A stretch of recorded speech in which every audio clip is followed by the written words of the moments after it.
Just when everyone thought the nightmare was over, a new mystery began. The first good news was that Yeonji had survived. Her father explained that he had already sent her back to the hotel to stay with her mother, finally giving everyone a moment of relief. But that relief didn't last for long. Wanting to learn more about the man who had saved his daughter, Yeonji's father investigated Gang-in-na. He searched the official records for licensed doctors across Korea. The result? There wasn't a single doctor by that name. Confused, he wondered if Gang-in had given them a fake identity. Then, the witnesses revealed something even more shocking. They didn't know Gang-in as a doctor.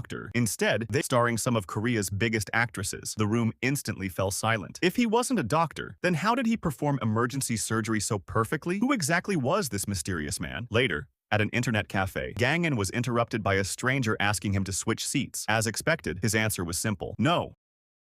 A moment later, Yuna rushed over with an entirely different request. She explained that her cousin's mentor desperately wanted to meet him, but before she could even finish, Gang-in rejected the invitation without hesitation. Frustrated, Yuna reminded him that the mentor was the same doctor who had helped them during the attack at Cheongpyeong Lake. Even then, Gang-in's expression didn't change. Soon after, someone knocked on his door. Standing outside was Jong-ho Lee, Yeonji's father. Without wasting any time, he asked the question that had been bothering him all day. "Do you have a medical license?" Gang-in laughed. When Gang-in admitted that he didn't have a medical license, everyone was stunned. But that only made the mystery even bigger. If he wasn't a doctor, how did he stitch deep wounds with unbelievable speed and perfect precision?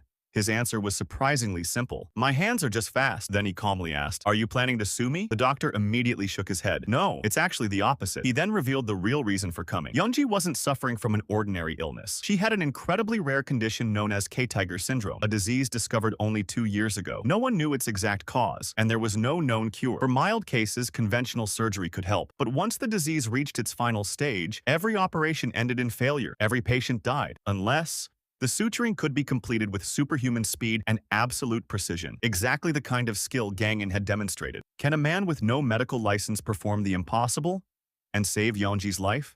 Overwhelmed with emotion, Yeonji's father bowed deeply. He begged Gang-in to save his daughter's life. Gang-in quietly asked him to stand up. He had already made his decision, but there was one problem. Performing surgery without a medical license was illegal. If anyone found out, both of them could end up behind bars. So Gang-in asked 2 simple questions. Can you guarantee complete secrecy? And do you have an operating room where no one can interfere? Without hesitation, Yeonji's father answered yes. The very next day, Gang-in arrived at a private cosmetic surgery clinic. As he inspected the operating room, he nodded with approval. "It's even better than the last time I saw it." Everyone around him was confused. How could he be so familiar with a professional operating room? Finally, Yeonji's father gathered his family together. Looking at them with determination, he made an unbelievable announcement. "I found a way to operate on Yeonji." The chapter ends there, leaving readers with one unforgettable question.